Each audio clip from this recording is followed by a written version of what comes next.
हमारे देश में बेटी बचाओ बेटी पढ़ाओ जैसे नारे सिर्फ दीवारों पे लगे ही हुए अच्छे लगते हैं या किसी सरकारी नौकर के दफ्तर में, क्योंकि इसका कितना पालन होता है हम सबको पता है ये बात। आज का जो केस है वो आपको दिल दहला देगा। एक 13 साल की बच्ची जो राजस्थान में रहती थी वो एक दिन वो एकदम से गायब हो जाती है। उसके बाद वो एक ऑटो वाले को मिलती है और ऑटो वाले बोलती है कि भैया आप मेरी हेल्प करिए, मेरे को घर पहुंचा दीजिए। ऑटो वाला उसको हेल्प करने के बहाने उसको एक होटल में लेके जाता है और बच्ची का रेप करता है, 13 साल की बच्ची का। उसके बाद उस ऑटो वाले का एक रिश्तेदार आता है, वो भी उस बच्ची का रेप करता है। उसके बाद वो दोनों मिलके उस बच्ची को एक होटल को भेज देते हैं जिस होटल में उसका रेप किया गया था। उसके बाद वो होटल का स्टाफ और साथ ही साथ ऐसे कितने गेस्ट वहां पे आए हैं, उन सब लोगों ने उस बच्ची का रेप किया है। अगले 5 दिनों तक 30 लोगों ने मिलकर एक 13 साल की बच्ची का रेप किया। और जब उसके प्राइवेट पार्ट में दर्द होने लगा, पेन होने लगा, उस बच्ची ने बताया होटल वालों को, तो पता क्या बोला उन लोगों ने कि आप नशे, दारू पिलाई, उसे सुट्टा पिलाया, दारू पिलाई, ये सब चीज़ें कराई जिससे कि उसके दर्द ना हो, पेन ना हो, उसको नशे कराए गए। ये वो केस है जो अभी निकल के आया है, वो जो आपको दिख रहा है। ऐसे कितने केस है हमारे देश में जो बाहर ही नहीं आते हैं।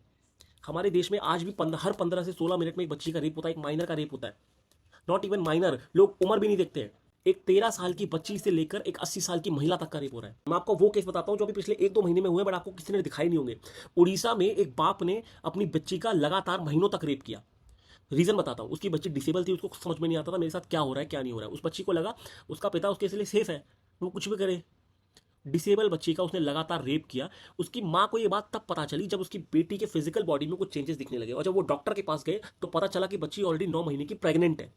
उसके बाद दूसरा केस, एक बच्ची बारिश से भीगने के लिए एक शेल्टर में छुप जाती है कंस्ट्रक्शन साइट में, वहां पे कुछ लेबर्स ने मिलकर उसका रेप किया। एक और केस, आंध्र प्रदेश में एक भाई ने अपनी खुद की बहन का रेप किया, क्योंकि उसका मानना था कि शादी से पहले एक प्री टेस्ट होना चाहिए, और उसको मार दिया।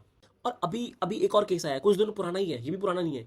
एक 3 साल की बच्ची जिसका स्कूल का पहला दिन था, उसके पहले ही दिन पे स्कूल के स्टाफ ने उसका रेप किया और मार डाला। और ये चीज़ें सिर्फ हमारे ही देश में नहीं है। यूएस का केस बता देता हूँ। यूएस में एक गे कपल ने एक 13 महीने के बेबी बॉय को अडॉप्ट किया। उसके बाद अडॉप्ट करने के बाद कुछ दिनों बाद एक ऐसी खबर आई जो आपको शॉक कर देगी। पुलिस ने पता किया इन्वेस्टिगेशन में कि उस बच्चे के लंग्स में स्पर्म निकला है, मेल स्पर्म निकला है।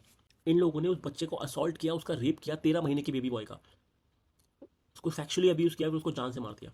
ये वो वायरस है जो धीरे धीरे इस देश को खोखला करता जा रहा है अंदर से, और ये आज नहीं रुका तो ये कभी नहीं रुकेगा। जब तक हमारी सरकार इन लोगों के खिलाफ एक स्ट्रिक्ट एक्शन नहीं लेगी, 1-2 लोगों का एनकाउंटर नहीं करेंगी, खुलेआम फांसी नहीं देंगी, इनको एग्जाम्पल सेट नहीं होगा, ये दरिंदे ऐसे ही घूमते रहेंगे। आज किसी और की बच्ची है, कल तुम्हारी भी हो सकती है, कोई बड़ी बात नहीं है।